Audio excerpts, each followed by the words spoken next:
Welcome to the Ascend Growth AI podcast, where we mix smart moves with a little AI magic. I'm Theresa. Let's dive in. Today's guest is Jaspal Singh, CEO of DiningTek, a tech entrepreneur transforming the restaurant industry with practical AI solutions. We'll dive into how AI is reshaping food and hospitality, what's working now, and what's coming next. Let's get into it. So, Jaspal, welcome. Can you talk about your background and DiningTek? Absolutely. So I have a technology background. I studied technology in the school, but I also have a food background because I have come from a restaurant background myself. My extended friends, family, my own family, we owned several Indian restaurants and in the several states in US, and my cousins own restaurants. Particularly with the immigrant family, I think we are so close to our food that the first business that we gravitate towards is food and dining. So my education is technology, and but my family background is food and dining. Combining that two is now I'm looking to transform the industry through dining tech. Thank you. Wow, that sounds like the perfect combination. So tell us a little bit more about DiningTek and what DiningTek does.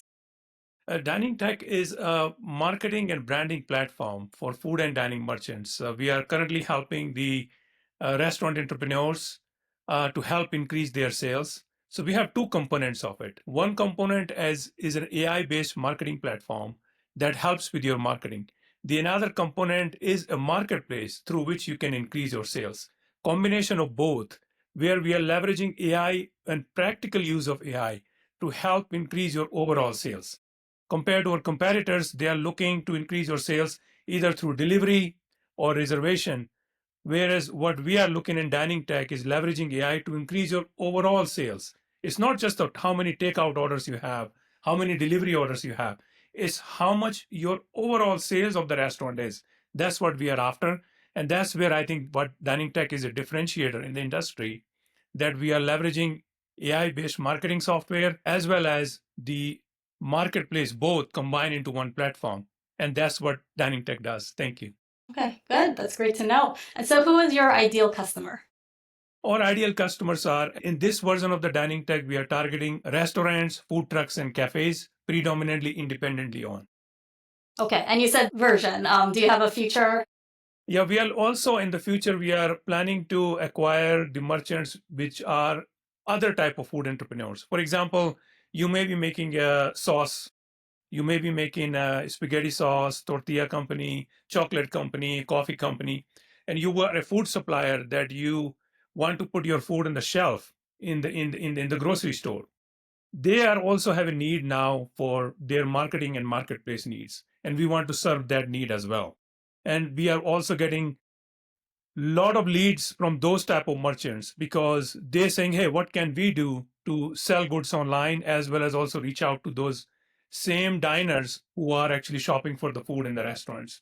So they are our second tier that we are looking to serve in the future. There is no shortage of merchants in this space. What is shortage of is efficient solution that can cater for their needs. That makes sense. And in terms of the customer, you mentioned a few. Do they have to be at a certain size or big enough, or does it matter how small or big? I think that's a good question. I think we're looking for somebody who is looking to have a digital footprint. Oftentimes, I think restaurant owners which are in suburbs, I think they are more looking to have that digital footprint. If you're in a city in a busy foot traffic, then in that situation, you may be looking for different type of digital footprint. What we are looking for is the independently owned restaurant owners, which have a need for enhancing their digital footprint to increase their overall sales. So it's not one size fits all, but predominantly independently owned restaurants is what we are after.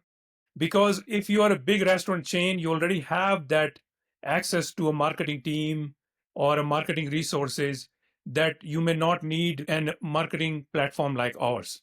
So if since you are busy as a restaurant owner, as an independently owned restaurant owner or independently owned food supplier, you do not have the resources to take care of your marketing and marketplace needs. So that's where we come in to be that IT platform to give you that extra hand so you can focus on what you do good at, and we can help you provide that, be your IT team to help increase your sales. That makes sense. Yeah, the restaurant owners are so busy running their day to day, right? They don't have time to worry about Absolutely. running. Absolutely. Predominantly, I think the independently owned restaurant owners fall into that category between 1 to 20 locations. Once you have above 20 locations, you have a bigger budget to take care of your marketing and branding needs. Yeah, that makes sense. And what geographic area do you cover? Currently, we were launched in Colorado, and we received our initial funding from Kentucky, to our surprise, because Kentucky is a hub for the restaurant industry. KFC came from there, Yum brand came from there. We received investment from Access Ventures. We also received investment from Elevate Ventures in Indiana. So currently, we have three geographical hubs. It's Colorado, Kentucky, and Indiana. We are proud to be in Midwest and also far west. Okay, great. Do you have plans to expand beyond those Oh, areas? definitely. We are also knocking at the doors in New York, Illinois, Wisconsin, and also up north from Colorado is the state Wyoming. And also we have some digital footprint coming in Texas as well. Okay, great. That sounds exciting. Thank you. And you mentioned that you mentioned a little earlier how your team's using AI. Can you talk a little bit about that more? Definitely, definitely. So I think the AI in general is a very generic. It's like what aspect of the AI one would leverage. For example, I think the startup like ours, we leverage AI for the development needs. For us, we are a small team, so we are also focusing on how do we reduce the cost of development and pass on that cost to our merchant. Compared to our competitors, which are heavily funded, they are leveraging bigger, larger teams to create their solution. What we are doing is we are leveraging as much AI as possible for the development need. So first is like how your platform is developed. You can leverage AI for that. So that's the technology aspect of it. Then the second aspect comes is how our merchants are going to leverage AI. For example, their needs are, hey, menu engineering. How do I price my product, compared to the market? Because inflation is up, food cost is going up, labor cost is going up. So you need to use your menu in a very dynamic and way, and that's where you can leverage AI for that. It will give you some pointers. It may not give you exact answer. For example, the cost of a spaghetti and a meatball in Colorado a year ago might be $15. Now, should it be 18? Should it be 20? So you can leverage some data that is coming and leverage the AI for the pricing for the food. That's one area you can look at. The another area that restaurant owners are interested in looking at is how to market that, because that's where the content creation comes. First thing is the pricing of your food. Second is the marketing of the food, where you can leverage some content creation and things like that. And second is the third aspect comes is when you're putting that online to outreach to the customers and also helping facilitate those e-commerce transactions. So A, the pricing of the food, B, reaching out to the customer, and C, also I think selling those goods online where you can leverage AI, making that experience useful for the diners who are making those purchases. There are several players coming into this domain, and where we look at is where the merchant is and what is their actual needs are. Maybe they need help with their pricing. Maybe they need help with their customer outreach.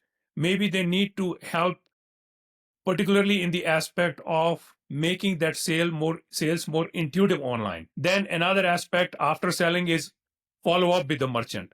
Who is buying less? Who is buying more? You can leverage AI from the behavior pattern of your consumers as well.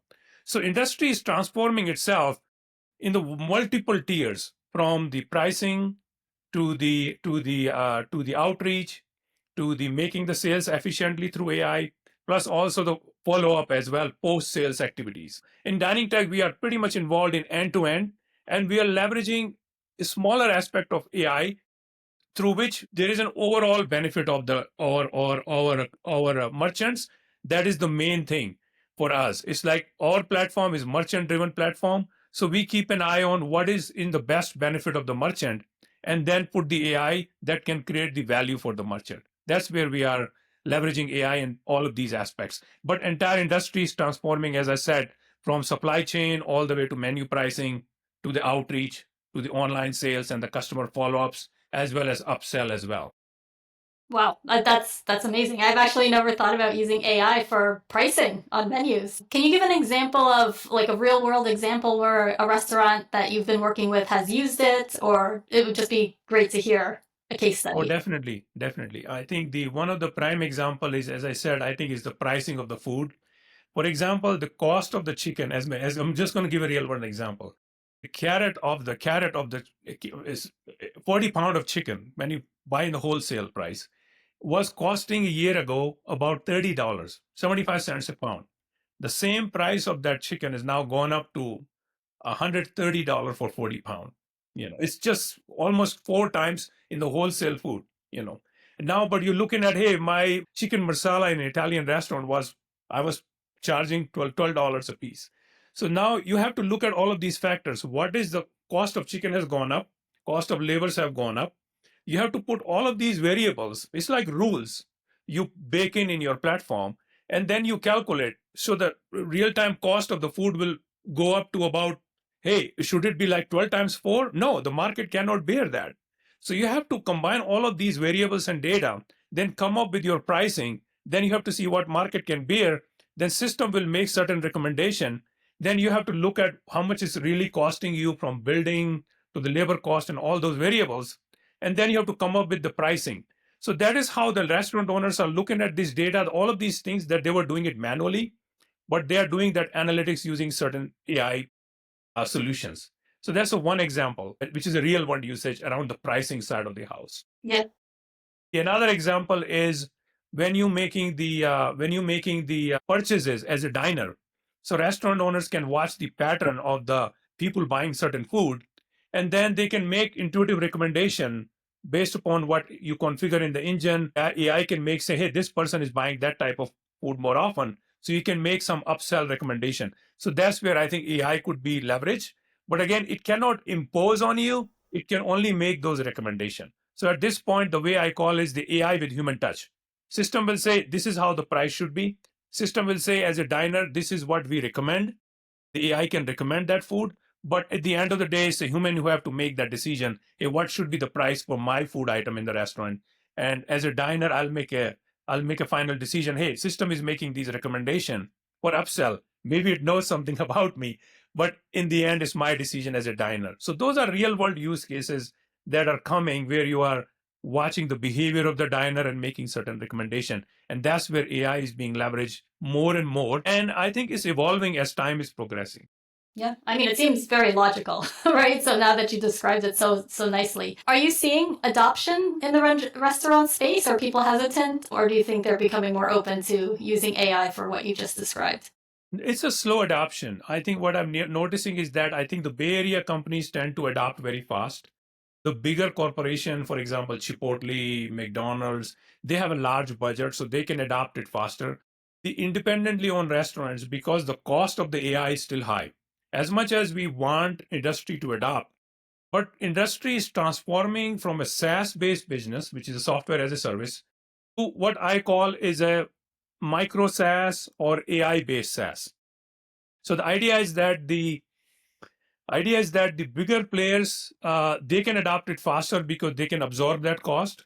The smaller restaurant owners, for them, the biggest challenge is the subscription cost. There is a subscription danger that is lurking in the industry that nobody talks about, because every time new solution comes from a company A, B, and C, they want to impose more subscriptions to you. Subscription 1, subscription 2, subscription 3. So the AI adoption is struggling with that. They're saying, okay, do you want to use AI for solution 1 in your restaurant? Do you want to use AI for solution 2 in your restaurant? So all of these solutions, when you add up, the cost of subscription goes up. So I think as the cost will go down, the adoption of AI will go up.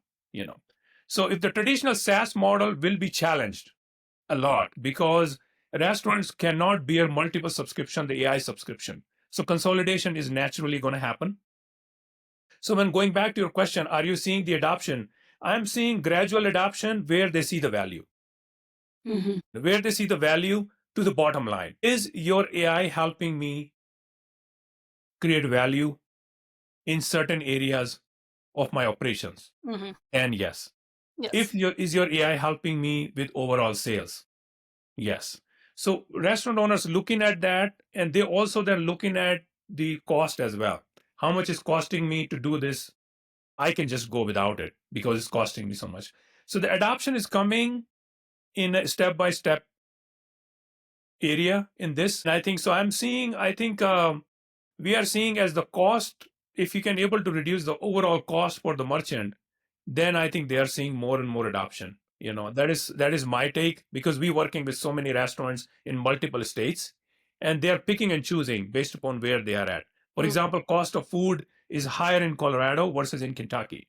So they may be using different aspect of AI, you know, versus the Colorado, they may be using different aspect of AI. For them, pricing may be the one factor to leverage on.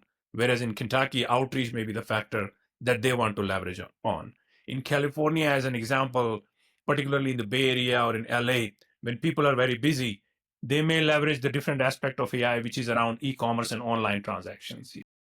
So that is how I'm seeing that different regions are leveraging the AI in the different use cases in the industry. Yeah, that makes sense. How about any regulatory risks or barriers for restaurants? Is that something that they have to be concerned about when it comes to AI? I think the regulation is still evolving. I think we have been consulted by various experts in this space. And I think at this point, I think the regulation is still evolving. I think as long as I think there is a human touch with the AI aspect in the decision making, I think the pushback will be lower. But once you give the complete decision making to AI, I think that's where I think you will see a pushback, because restaurant owners, particularly, they want to decide on the pricing. They want to decide on the also I think the online sales aspect of things like that. As long as there is a control behind it from the owners, I believe that I think the regulation is yet to evolve overall in this place. But I think AI with the human touch is where I think we will see a delicate dance, that how much you want to give control to AI, and in the end, is the decision making coming to human or not. So that's the one way to look at. The another aspect to look at is that the data that is going into the AI, what data is going, and for example, the consumer data, and then all if going into the AI, then who has the data control, and then things like that. So there's still a lot of discussions are happening in the industry. But the good news is that I think the restaurant industry is not as mission critical as healthcare industry, where I think the healthcare decision making can result in more drastic actions for the patients. Whereas here, I think you may have some pricing up and down. So you have to look at where the AI would be leveraged. And that's how I see some evolution around this space. But I think regulation is still being fine tuned. Okay. No, that makes sense.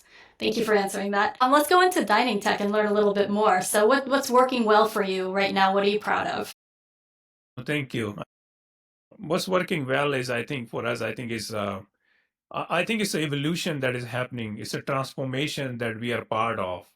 So what's working well is the adoption of the AI in a pace right now where I think the industry can, at this point, I think we can keep the pace with the way industry is.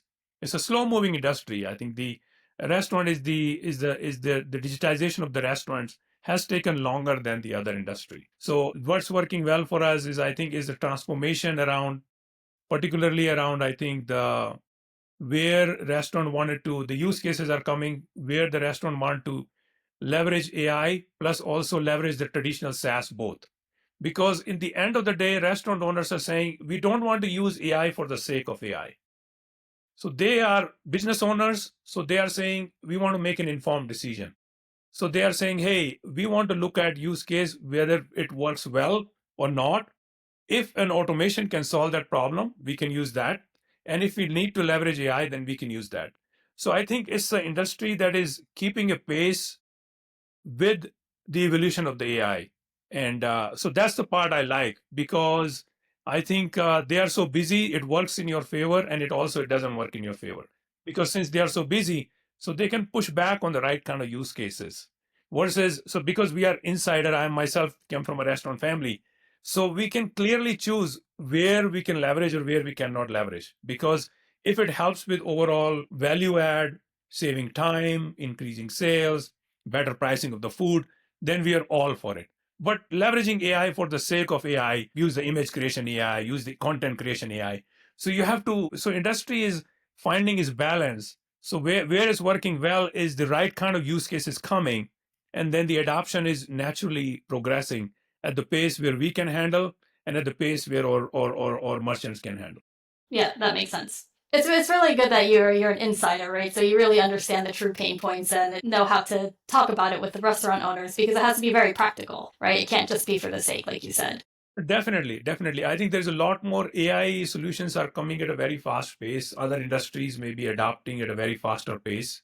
But since I think particularly the mid-sized restaurants or small to mid-sized restaurants, they're operationally very busy. So I think it's natural to push back on the solutions. Don't take technology for the sake of technology. I think that's one thing. I think technology has to provide an impact where you can put certain things on autopilot. For example, I don't want to send specials to about my food to you every day, all the time through AI. It will be very annoying to you. So it doesn't make any sense to leverage AI when over exaggerating use of the AI. And I think, but at the same time, at the right place, right time, as a diner, well, we do the outreach. We don't have the time, so AI can use that. So we know what use cases may work and what may not work.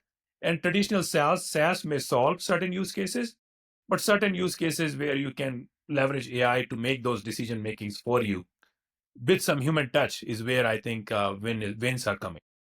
Makes sense. What about what's been frustrating for you? What keeps you up at night? I think one of the biggest challenge is I think the finding a balance between the automation and SaaS, which was the traditional model of doing the software development, and then also keeping track of where you want to leverage the AI for the purpose of the agentic AI or the purpose of the Gen AI. I'm sorry.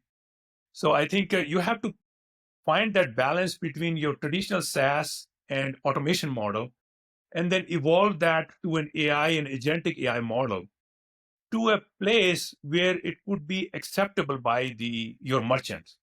Because if you overdo the agentic AI, they'll reject it.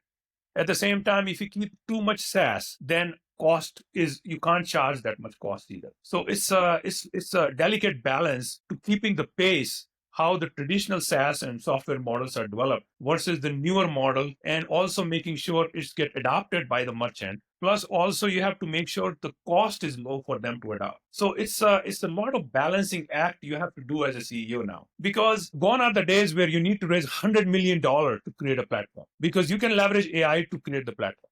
But at the same time, you have to make sure that it's get acceptable and adopted by the merchant at the pace where they could take it, they could accept it, but with a micro subscription cost. Because if you keep the macro subscription, which is a large subscription cost, they're not going to take it. So I think what you will see where we struggle is finding that delicate dance, finding that balance. It's a delicate dance between the traditional model that we all are familiar with, and then this newer model. But there's a lot of tools are out there, a lot of help out there. You need to leverage those help to build a platform at the pace where merchant can take it. If you do it too fast, they will say no. If you go too slow, then they think it's not solving the value addition. But cost also have to be optimal for them. So finding a balance there, what keeps us up all the time, because thousands upon thousands AI solutions are coming every day. But you have to filter it out. Which one is going to work for your platform? Which one of that by incorporating that in your platform or developing in-house solution that will work for your merchant with an adoption that will has to create value for your merchant. Here's the thing: you can create AI for the sake of AI, but it has to create value. It has to then impact their bottom line. Is their sales up? Is their value? Is it helping in their operational efficiency? So all those factors you have to keep in mind. So that it's like finding that product use case, and with the informed industry and decision making is what keeps us up. And that's why I think I can go on and on about this, but it's like balancing act as how you can roll out a solution at a pace where market can accept, and at a pace where market can also accept the pricing of it. What's an example where agentic AI is we're presenting it too fast and they would reject it? For example, like for restaurant owners, what I've seen is the in the marketing automation area, I think they complain that too much social media is also bad for the business, because they felt that the what they felt is that the too much outreach to the diners, then they would unsubscribe to the email, they will unlike your page. So, and we have seen that pattern with the bigger corporation, like they're using either AI automation or traditional marketing automation to do the outreach, and you overdo something, while in the process of increasing more sales or more outreach, then consumers get thrown off by it and they say, oh, unsubscribe. Like how many emails you unsubscribe, right? True. So that's one example where we have seen over usage of the AI as well. And also not paying attention to the audience, because if it's a suburban audience, you don't need to do that much outreach through AI because they know your restaurant already. You need a gentler outreach. So finding that use cases where traditional automation may work, and then finding a solution where some AI will work. It's like, oh, you have not eaten to the restaurant for a month now. So it's a good idea for AI to leverage those kind of use cases and do the soft outreach rather than reaching out every day, every day, every day.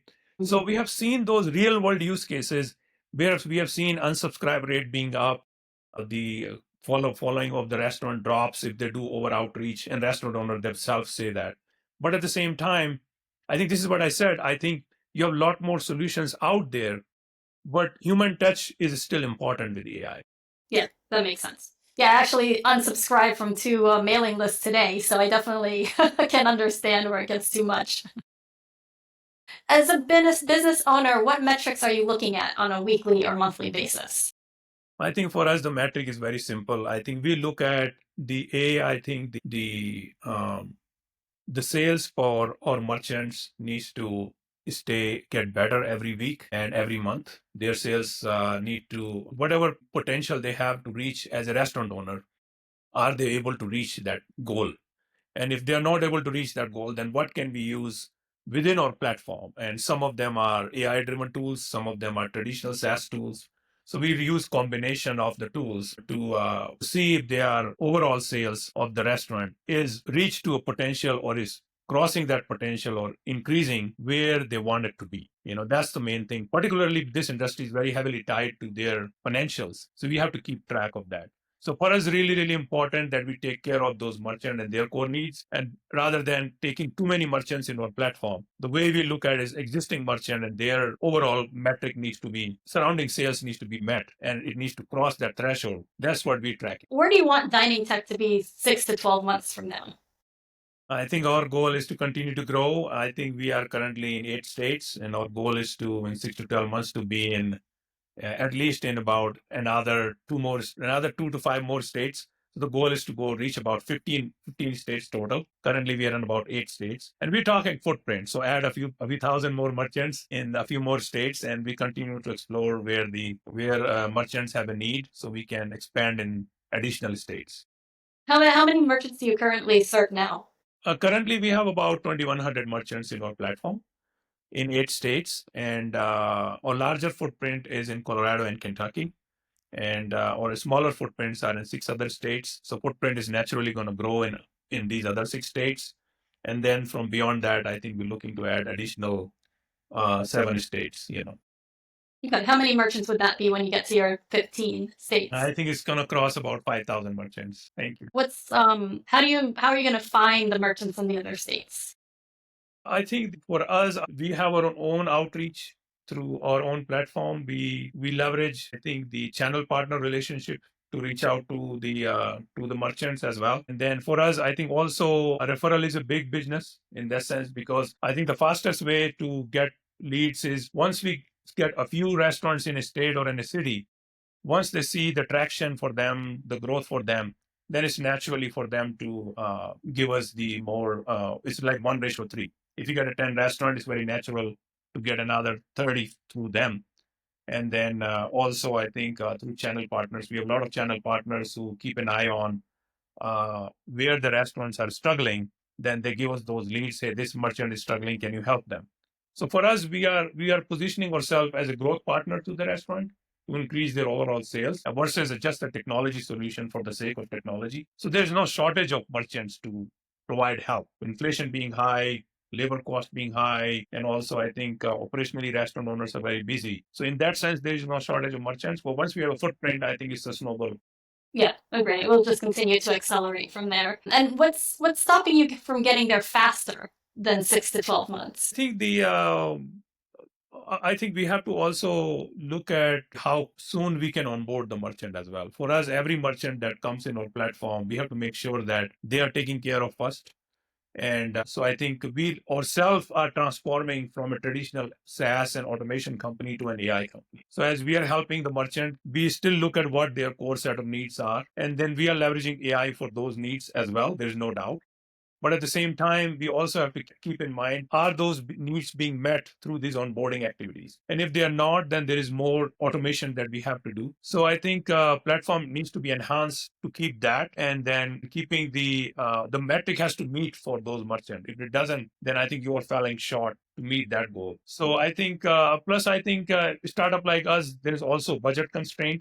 We do have to raise some additional capital, but we don't want to raise significantly large capital so we can move away from the mission, because we don't want to create technology for the sake of technology. It has to work, it has to provide value.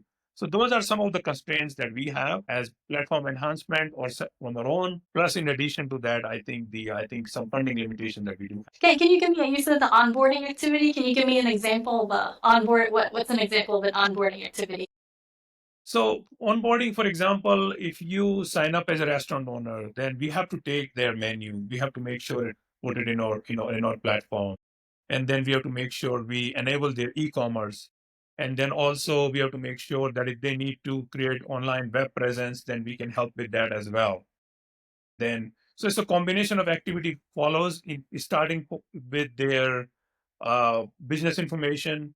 Then you have to take that business information, put it key in your platform, put their menu in your platform, activate the platform for do the e-commerce activation, marketplace activation, marketing automation activation. All those things are certain things are automated. Certain things are, I think, you still have to do certain configuration manually. So those are the things that you have to configure, and then after that, you have to let the platform do its part to do the magic for them to help increase their sales and bring the customers. Is the manual configuration that's done by your team? Some of the steps are still manual, and I think we are leveraging some automation there. But I think, and then of course, definitely the manual engineering work is done through some AI pieces are there, and then it's a matter of I think still keeping that flavor that is checking the box where all the needs of the customer are going to be met by doing what we need to do, and then configuring, and after that there's automation that follows for their marketing and marketplace. One thing that can easier to get to or go, I'm just thinking deeper because there's so many things we need to do. I think for us, I think outreach to the thousands and thousands of the merchants still takes time because they are independently on and they are so busy, and we're still exploring fastest way to reach out to them. And I think that's one thing that we are exploring. And if somebody were to help, hey, I could help you reach out to million merchants in a quicker way so they can get help faster. And because every state we go to, there's steps that we have to follow. So there's still outreach from our own side, the traditional go to market that we do, or a newer way to go to market. I think reaching out to these merchants is where I think I would seek help. And it's one thing that I think that I would be looking for. Hey, what can I do to reach out to million merchants so they can make an informed decision about our solution or any solution that like ours that can really genuinely help them. Restaurant owner on one aspect of AI. I think leverage AI where it provides value to you. You as a restaurant owner have to see where where the business problems are as a restaurant owner. It could be problem of labor. It could be problem of pricing of the food. It could be problem of the selling the food online. It could be the problem of marketing your restaurant. So you as a restaurant owner have to see where the problems are. First, you need to identify the problems where you have. Then you can map it out to which AI solution you would leverage, because there is no shortage of solution in this space. And then also you have to see where you still are in control, you know. So the way I look at, I give you real world examples already about the menu pricing. So as a restaurant owner, I ask myself, and whether it's the inflation or cost of food, whether it's the labor, whether it's the online sales, whether it's the outreach. Some restaurant owners struggle with managing reservations. So can they leverage AI for that? Some struggle with the getting still get a lot of phone calls. So there are solutions out there, and I'm not suggesting them to use DiningTek for all of their needs. I'm suggesting you look at where your problems are, and then you map it out. Hey, this is first goal is to identify the problem. And after that, you look for solution in that. There could be traditional SaaS solution that can do a good job for you, or you can look for a newer way, which could be an AI solution. And there's a multiple AI solutions, including DiningTek AI solution that can help with your marketplace need, your marketing automation need. So you have to look at where your gaps are, where you're struggling, and that's where you can say, hey, I think I'm looking to solve this problem, and then I need an AI solution, but it's still me being in control as a restaurant owner, and then having that human touch. So that's where you can leverage. What I've seen is the different part of the country using AI solution differently. Some places more menu pricing, menu engineering type of the work. Some places more e-commerce and online ordering. Some places for marketing automation. So depending upon where you are as a restaurant owner, and I think identifying the problem is the key. And from there, you can map it out whether this solution is mapping that need. And then you have to look at the cost of it as well, to leverage that. That is how I think I would go for this journey. That's really good advice. If you were to start over, what would you do differently?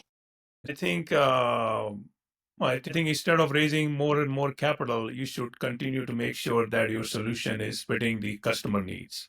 That's the most important thing. It doesn't matter how big your company is.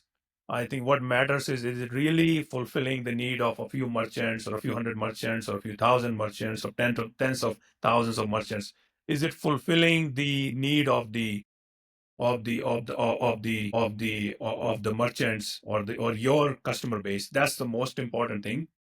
So if I go back in time, I think initially I was mapping out the set of use cases from the perspective looking at the what platform should do. Then I realized the platform should do what customer wants. So I think mapping that journey takes you time. And I think so if I were to go back in time or advise other entrepreneurs, I would say look at what the market needs are first, then create a technology, because a lot of technology solutions are coming for the creating for the sake of technology without looking at the customer interest in mind.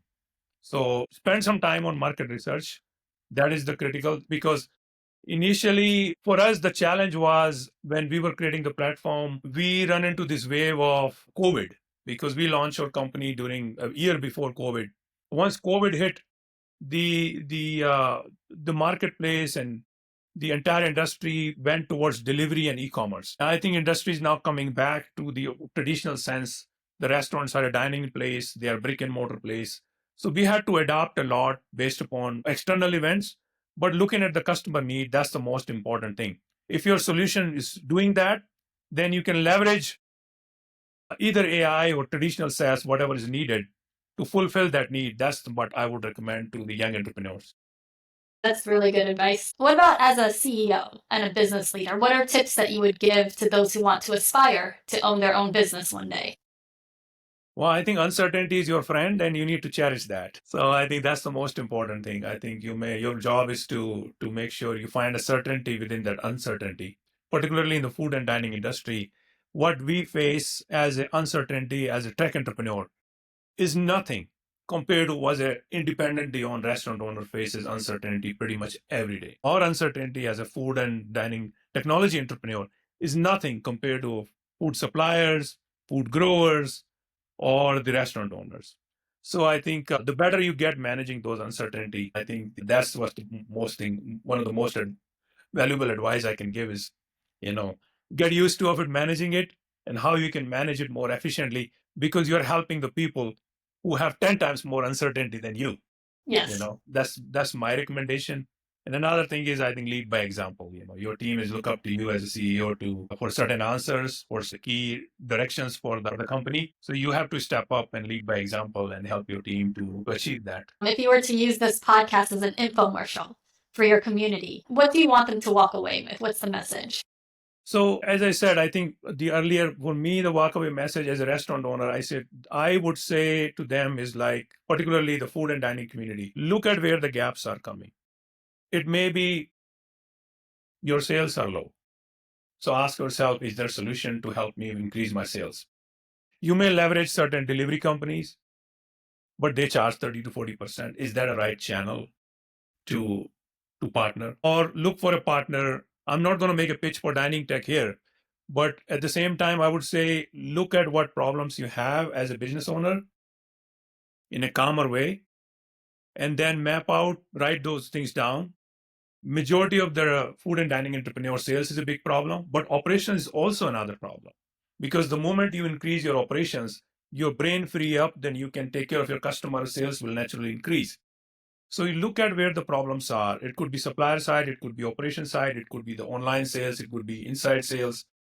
Look at those problems and then see where you can leverage traditional SaaS company or automation company or modern AI companies, and that's where I think you can leverage. But I think first map out set of problems and then see who your partner should be. And if you choose DiningTek to be a partner, that would be your privilege. If you're looking for a marketing automation need, if you're looking for marketplace needs to increase your sales online or inside the store, definitely we can help. But it goes back to looking at where you're struggling and then find a like-minded player in the AI space. There's no shortage of help available. Well, first thing starts with you to look at where the problems are as a food and dining entrepreneur, particularly a restaurant owner, and then look for the solutions that are out there. And if you need help from me, I'm available here. Thank you. No, that's fantastic. And if people want to get in touch with you, where can they find you online? I think LinkedIn is the best, honestly. You can go to DiningTek LinkedIn page or you can go to my LinkedIn page as well. And Theresa can share that LinkedIn page in her podcast. And feel free to send me a text on the LinkedIn and we can definitely connect via Zoom. And I'll be happy to help. There are solutions out there that can help you, help particularly the food and dining merchants in end-to-end need. And I think AI is coming at a faster pace. But at the same time, you have to see where the problems are and map it out. But yeah, I'm available on LinkedIn. Thank you. Okay, great. No, thank you so much, Jaspal. I mean, I learned so much. I had no idea how to use AI in the restaurant industry, so this was very insightful. And you had fantastic guidance. So thank you for being a guest. And that's a wrap for today's episode. Thanks for hanging out with us. If you got value, share it, tag us, and don't forget to hit follow. Catch you next time on Ascend Growth AI Podcast.